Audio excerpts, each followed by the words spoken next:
നമ്മുടെ ഇടവകയുടെ വികാരിയായിരിക്കുന്ന വന്യ സാംജി പാരഗേലിൽ അച്ഛന് ഈ ദിനത്തിൻ്റെ ആദരവുകളും ആശംസകളും അർപ്പിക്കുന്നതിന് വേണ്ടി പുത്തൂർ MCA യൂണിറ്റിൻ്റെ വൈദിക ജില്ലയുടെ നോമിനിയായിരിക്കുന്ന ശ്രീമാൻ KO രാജു അവറുകളെ ഏറ്റവും സ്നേഹത്തോടെ സ്വാഗതം ചെയ്യുന്നു.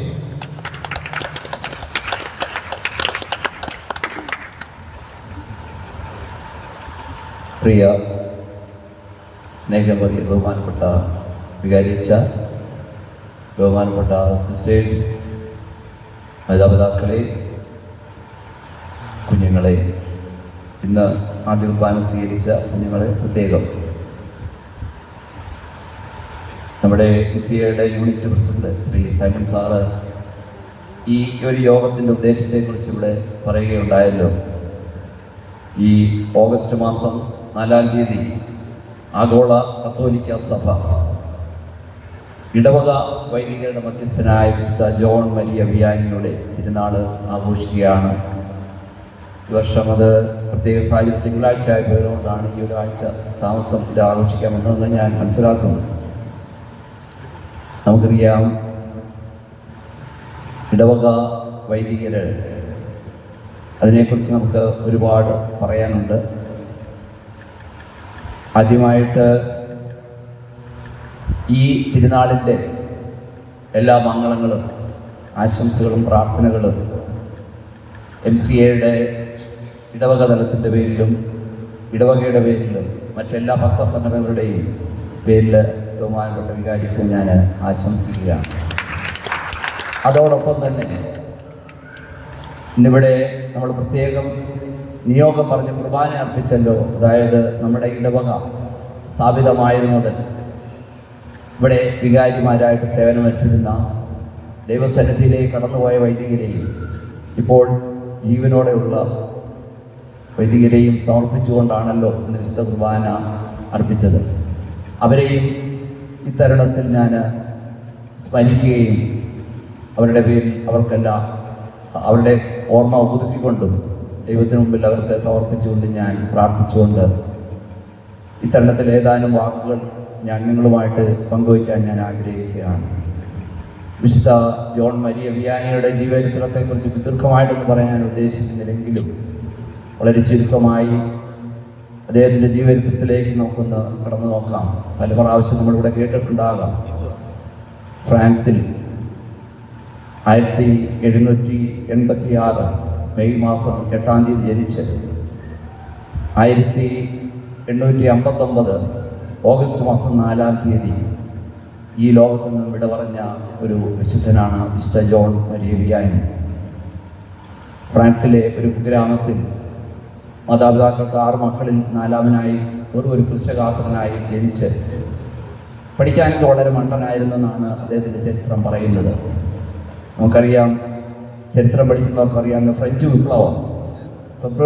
വിപ്ലവം വന്ന കാലത്ത് നമ്മുടെ വിശ്വാസത്തെയും കത്തോലിക്ക സഭ പ്രത്യേകിച്ച് ഒക്കെ തള്ളി പറഞ്ഞുകൊണ്ട് ജനങ്ങൾ ആഡംബര ജീവിതത്തിലേക്കും മറ്റ് ലൗകികമായ കാര്യങ്ങളിലേക്കും പോകുന്ന ഒരു കാലഘട്ടത്തിലായിരുന്നു അദ്ദേഹത്തിൻ്റെ ബാല്യകാലം. അദ്ദേഹത്തിൻ്റെ ബാല്യകാലം കുർബാന പോലും സ്വീകരിച്ചതൊക്കെ വളരെ രഹസ്യമായിട്ടാണെന്ന് ചരിത്രം സാക്ഷ്യപ്പെടുത്തുന്നു.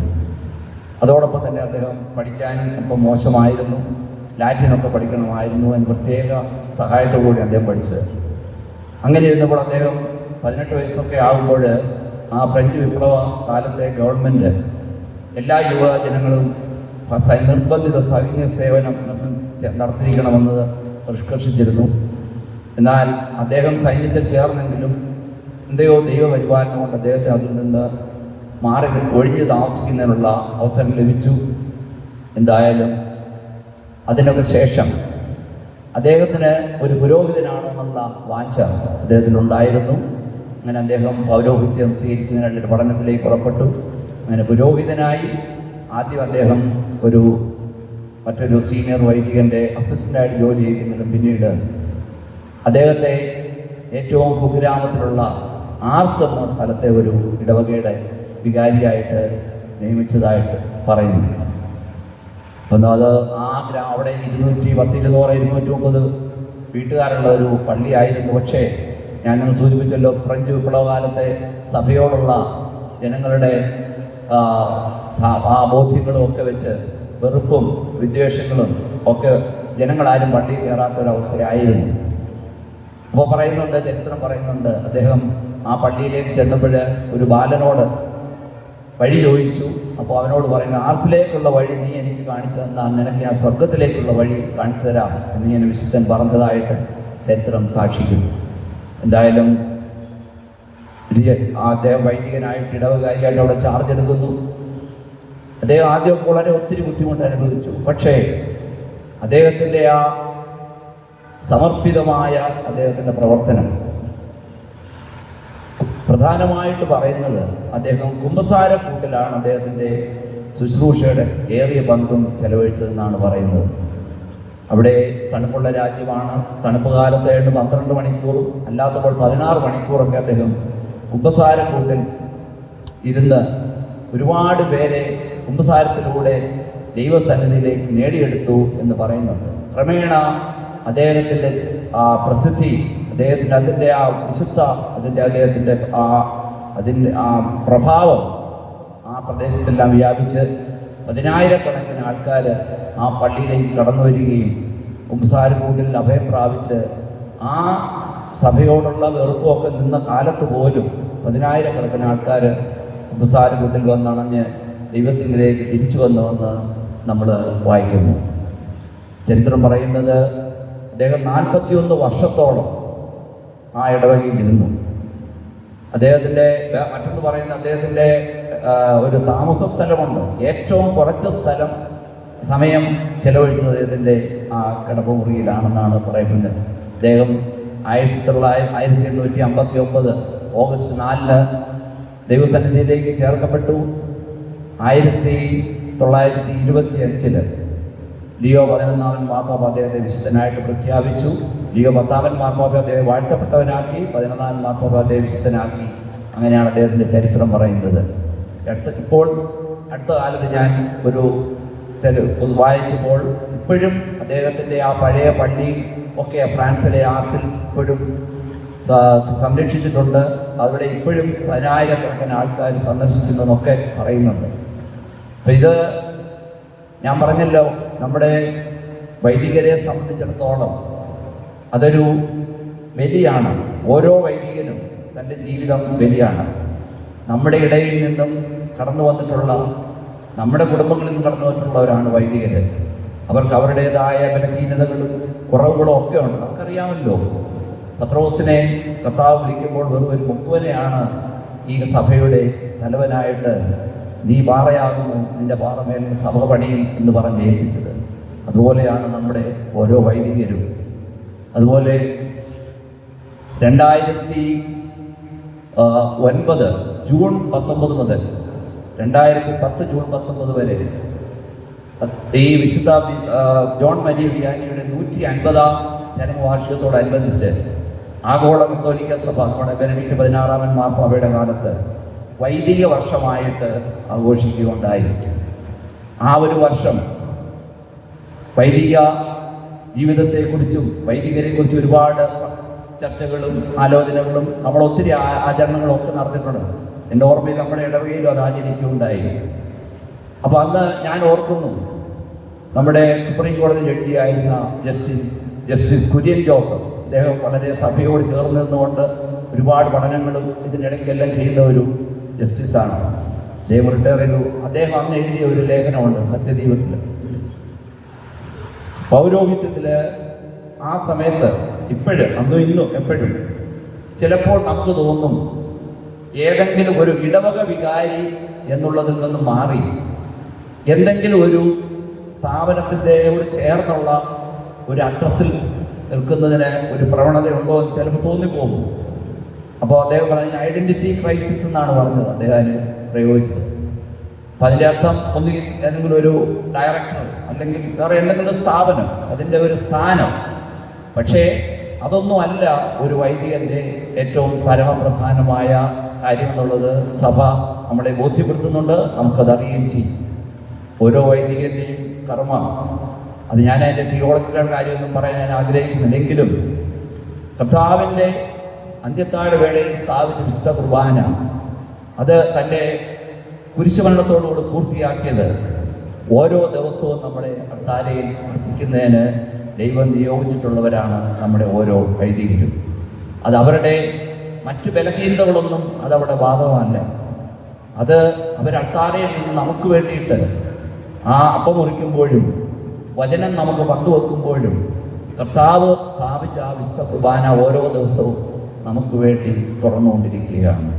അതിൻ്റെ പ്രാധാന്യം നമ്മൾ ഓരോരുത്തരും എത്രമാത്രം മനസ്സിലാക്കുന്നു എന്നുള്ളത് നമ്മൾ ഒന്ന് ഓർക്കുന്നത് നല്ലതായിരിക്കും. നമ്മളൊന്ന് ചിന്തിക്കേണ്ട സമയമുണ്ട്. പലർക്കും അതിൻ്റെ പ്രാധാന്യം അറിയത്തില്ല. അപ്പോൾ കുർബാന നമുക്ക് ലഭിക്കുന്നത് കൊണ്ട് നമുക്കതിൻ്റെ പ്രാധാന്യം അറിയത്തില്ല. നമുക്കറിയാം, വിദേശത്തൊക്കെ പോയിട്ടുള്ള കുഞ്ഞുങ്ങളൊക്കെ ഒരു കുർബാന കാണാൻ വേണ്ടിയിട്ട് മണിക്കൂറുകളും കിലോമീറ്ററുകളും യാത്ര ചെയ്യുന്ന അവസ്ഥ നമുക്ക് പലപ്പോഴും പറഞ്ഞു കേട്ടിട്ടുണ്ട്. നമുക്ക് പക്ഷേ ദൈവം അനുഗ്രഹിച്ച് ദിവസവും ഇവിടെ കുർബാനയുണ്ട്. അർപ്പിക്കുന്നതിന് നമ്മുടെ ബഹുമാനപ്പെട്ട വൈദികരാരും കാണും. നമ്മളിപ്പോൾ ആ ഒരു വൈദികരെയും താരതമ്യപഠനം ചെയ്യുന്നതിന് ഒന്നും അത് കാര്യമല്ല. ഓരോ വൈദികരും ഓരോ പ്രത്യേക വ്യക്തിത്വങ്ങളാണ്. അവർക്ക് അവരുടേതായ കഴിവുകൾ കാണും, കഴിവുകേടുകൾ കാണും. അതൊന്നും നമ്മൾ ഇവാലുവേറ്റ് ചെയ്യേണ്ട കാര്യമല്ല. അതൊന്നും നമ്മുടെ ജോലിയല്ല. നമ്മൾ അവർക്ക് വേണ്ടി പ്രാർത്ഥിക്കുക മാത്രമാണ് ചെയ്യേണ്ടത്. നമുക്കറിയാം, ഇന്നത്തെ കാലഘട്ടത്തിൽ ഒരുപാട് പ്രശ്നങ്ങൾ പറയാനുണ്ട്. കുറ്റം പറയാനാണെങ്കിൽ ഒരുപാടുണ്ട് നമുക്ക് വൈദികരെ കുറിച്ച്. പക്ഷേ അതൊന്നും നമ്മുടെ വിഷയമല്ല. അത് പരിശുദ്ധാത്മാവിൻ്റെ തെരഞ്ഞെടുപ്പിലൂടെയാണ് അവർ ഈ ശുശ്രൂഷയിലേക്ക് കടന്നു വന്നിട്ടുള്ളത്. നമുക്കവരെ ഓർത്ത് പ്രാർത്ഥിക്കുകയും നമ്മുടെ ദൈവജനമാണ് അവർക്ക് വേണ്ട സപ്പോർട്ടുകൾ ചെയ്യേണ്ടത്. വീഴ്ചകളില്ലെന്ന് ഞാൻ പറയുന്നില്ല, ഉണ്ടാകാം. അത് മാനുഷികമാണ്. നമുക്കറിയാമല്ലോ, കർത്താവ് അങ്ങനെയുള്ളവരെയാണ് തിരഞ്ഞെടുത്തിട്ടുള്ളത്. തരുണത്തിൽ ഞാൻ ഒരിക്കൽ കൂടി നമ്മുടെ ഈ ഇടവകയിൽ നിന്ന് കടന്നു പോയിട്ടുള്ള എല്ലാ വൈദികരെയും ഞാൻ പ്രത്യേകം ഓർത്ത് പ്രാർത്ഥിക്കുകയാണ്. നമുക്കറിയാം, നമ്മുടെ ഈ കാലഘട്ടത്തിൽ പോലും കർത്താവ് ക്രിസ്തുവിനെ പോലെ ക്രിസ്തുവിന് വിശ്വാസമായിട്ട് മരിച്ച ഒരുപാട് വൈദികരെ നമുക്ക് പറയാൻ പറ്റും. രണ്ടാം ലോക മഹായുദ്ധ കാലത്ത് നമുക്കറിയാം, കോൾബെ എന്ന് പറയാം, മിഷലിൻ കോൾബെ, ഒരു യഹൂദന്മാരെ ഹിറ്റ്ലർ ഇങ്ങനെ കൊന്നുകൊണ്ടിരുന്ന സമയത്ത് ഒരു എഞ്ചിനീയറെ അദ്ദേഹത്തെ കൊല്ലാൻ പിടിച്ചപ്പോൾ അദ്ദേഹം തൻ്റെ കുടുംബത്തെ ഓർത്ത് വിലപിക്കുന്നത് കണ്ട് ഈ കോൾബെ പറഞ്ഞു, ഞാൻ അദ്ദേഹത്തിന് പകരമായി കൊള്ളാം വൈദികൻ എന്ന് പറയുന്നു. അങ്ങനെ അദ്ദേഹത്തെ പോയി കോൺസെൻട്രേഷൻ ക്യാമ്പിലോ പട്ടിണിക്കിട്ട് കൊല്ലുന്ന അവസ്ഥ.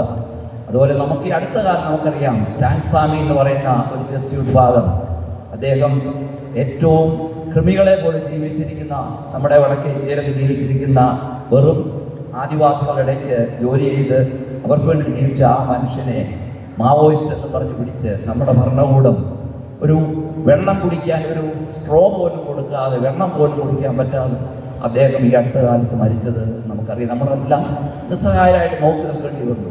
അപ്പോൾ ഇതെല്ലാം നമ്മുടെ ഈ രാജ്യത്ത് സംഭവിക്കുന്നുണ്ട്, ലോകം മുഴുവനിലും സംഭവിക്കുന്നുണ്ട്. ഇതിനൊക്കെ നമ്മൾ പ്രാർത്ഥിക്കണം. നമുക്ക് എന്തു പറഞ്ഞാലും നമ്മുടെ CBCI പ്രസിഡന്റും നമ്മുടെ പാവായും ഒക്കെ പറഞ്ഞ്, ഇനി എന്തൊക്കെ പറഞ്ഞാലും അവസാന നിമിഷം വരെ ഒരു കന്യാസ്ത്രീയോ ഒരു വൈദികനെങ്കിലും അവശേഷിക്കുന്ന കാലത്തോളം കത്തോലിക്ക സഭ ഞങ്ങളുടെ ഈ ശുശ്രൂഷ തുടർന്നുകൊണ്ടേയിരിക്കുമെന്ന് പ്രഖ്യാപിച്ച് നമ്മൾ മീഡിയ മാധ്യമങ്ങളിലൊക്കെ കണ്ടതാണ്. അപ്പോൾ പൗരോഹിത്യം വേണ്ട, ഇതിൻ്റെ ആവശ്യം എന്താണെന്നൊക്കെ നമ്മുടെ സഭയിൽ നിന്ന് പോലും ഇതൊക്കെ ചില ചിന്തകളും ചിലരുടെ വിമർശനങ്ങളൊക്കെ ഉണ്ടാകും, നമ്മൾ പലപ്പോഴും കാണുന്നുണ്ട്. പക്ഷേ ഈ കുദാശകൾ നിർവഹിക്കുന്നതിന് വൈദികരുണ്ടെങ്കിലേ പറ്റും. വേറെ ആർക്കും അത് ചെയ്യാൻ അധികാരമില്ല. അത് നമ്മൾ ഇനി മനസ്സിലാക്കണം. ഈ ഒരു വൈദികരെക്കുറിച്ച് നമ്മൾ നമ്മുടെ പ്രതിദിന പ്രാർത്ഥനയിൽ നമ്മൾ അവരെ പ്രാർത്ഥിക്കണം. അവരുടെ എല്ലാ ഭാവങ്ങളും, അവർക്കിതിൽ ഒരുപാട് പരീക്ഷണങ്ങളും ഒക്കെ ഉണ്ടാകുന്നുണ്ടെങ്കിൽ അതിനെയൊക്കെ അതിജീവിക്കുന്നതിന് അവർക്ക് ദൈവം കരുത്തും ശക്തിയും കൊടുക്കട്ടെ എന്ന് ഞാൻ പ്രാർത്ഥിക്കുന്നു. അതോടൊപ്പം തന്നെ ഞാൻ എടുത്തു പറയുകയായിരുന്നു, നമ്മുടെ ഇടവകാംഗമായ വന്യ ഡാനിയൽ കടമ്പള്ളച്ചനെ കുറിച്ച് ഒരിക്കൽ ബാബാ തിരുമേനി നമ്മുടെ ഈ അൾത്താരയിൽ നിന്ന് പറഞ്ഞ ഒരു സാക്ഷി ഞാൻ പറയാതിരിക്കാൻ പറ്റത്തില്ല, ഞാൻ പറയുകയാണ്. ബാബാ തിരുമേനി വന്യ ജോസ് കടമ്പള്ളച്ചൻ്റെ ജൂബിലിയുടെ അവസരത്തിൽ ബാബാ തിരുമേനിയുടെ പ്രസംഗത്തിൽ അദ്ദേഹം വന്യ ഡാനിയൽ കടമ്പള്ളയെ കുറിച്ചൊരു കാര്യം പറയുകയുണ്ടായി. അദ്ദേഹം പറഞ്ഞു, ഞാൻ കത്തീഡ്രൽ പള്ളിയിൽ നിന്ന് നോക്കുമ്പോൾ അതിൻ്റെ വലതുവശത്തൊരു എവങ്കേലിയം പീഠം കാണുമ്പോൾ ഞാൻ കടകംപള്ളിയിൽ ഡാനിയേൽ അച്ഛനെ ഓർത്തു പോകുന്നുണ്ട്. ഡാനിയേൽ അച്ഛൻ പഠിക്കാനും വളരെ മോശമായിരുന്നു, പ്രസംഗിക്കാനും വലിയ കഴിവില്ല. അപ്പോൾ അദ്ദേഹം സത്യദീപത്തിലെ താളുകൾ കീറി. അപ്പം കത്തീഡ്രൽ ജനങ്ങളെന്ന് പറഞ്ഞാൽ വളരെ എഡ്യൂക്കേറ്റഡ് ആയിട്ടുള്ളവരും അവരുടെ മുമ്പിൽ നിന്ന് പ്രസംഗിക്കാനുള്ള ഒരു കഴിവില്ലെന്നുള്ള ഒരു ബോധ്യം അത് ഉൾക്കൊണ്ടുകൊണ്ട് ഡാനിയേൽ ചെയ്തിരുന്നത് സത്യദീപത്തിൻ്റെ താളുകളിൽ നിന്നുള്ള പേജുകൾ കീറിക്കൊണ്ടുവന്ന് അത് വായിക്കുമായിരുന്നു. പക്ഷേ ബാവാതിരുമേനി പറഞ്ഞ അതല്ല. പക്ഷേ അത്രയ്ക്ക് കഴിവില്ലാത്ത ആ ഡാനിയേലച്ചൻ അദ്ദേഹം ക്രിസ്തുവിൻ്റെ മുഖവും സ്വരവും ജനങ്ങളിലേക്ക് പകർത്തി. അതിന് ഞാനും സാക്ഷിയാണ്. കാരണം ഞാൻ അവിടെ പഠിക്കുന്ന കാലത്ത് ഡാനിയേലച്ചനെ കുറിച്ച് എൻ്റെ കൂടെ പഠിച്ച ഹൈന്ദവനായിട്ടുള്ള സുഹൃത്തുക്കൾ പോലും പറയും, ആ അച്ഛനെ നോക്ക്, നിങ്ങളുടെ കൂട്ടത്തിലെ ഏറ്റവും പരിശുദ്ധനായ അച്ഛനാണ്. ഞാൻ പ്രത്യേക ബാക്കിയുള്ള വൈദികരും എല്ലാവർക്കും അവരുടേതായ പ്രത്യേകതകളും സമർപ്പണവും ഉണ്ടെന്നുള്ളത് ഞാൻ അംഗീകരിക്കുന്നു. പക്ഷെ ഞാൻ നമ്മുടെ ഇടവകാമോ നിലയിലും നമുക്കൊക്കെ അഭിമാനിക്കാവുന്ന ഒരു കാര്യമായതുകൊണ്ട് മാത്രം ഞാനിവിടെ പ്രസ്താവിച്ചു എന്നുള്ളതേ ഉള്ളൂ. ഞാൻ ദീർഘിപ്പിക്കുന്നില്ല. ബഹുമാനപ്പെട്ട പാലുവയലച്ചന് നമ്മുടെ ഇടവക വികാരി എന്നുള്ള നിലയിൽ ഇപ്പോൾ 1 വർഷത്തെ സേവനമായി നിങ്ങളുടെ എല്ലാവരുടെയും നാമത്തിൽ അച്ഛന് ഈ തിരുനാളിൻ്റെ എല്ലാ ഭാവങ്ങളും പ്രാർത്ഥനകളും നേരുകയാണ്. അതോടൊപ്പം തന്നെ അദ്ദേഹത്തിന് ആയുരാരോഗ്യവും കൊടുത്ത് നമ്മുടെ ഈ ഇടവചനത്തെ നന്നായി നയിക്കുന്നതിന് ശക്തി കൊടുക്കട്ടെ എന്ന് പ്രാർത്ഥിക്കുന്നു എന്ന് പറഞ്ഞുകൊണ്ട് എൻ്റെ വാക്കുകൾ ഞാൻ ഉപസംഹരിക്കുന്നു.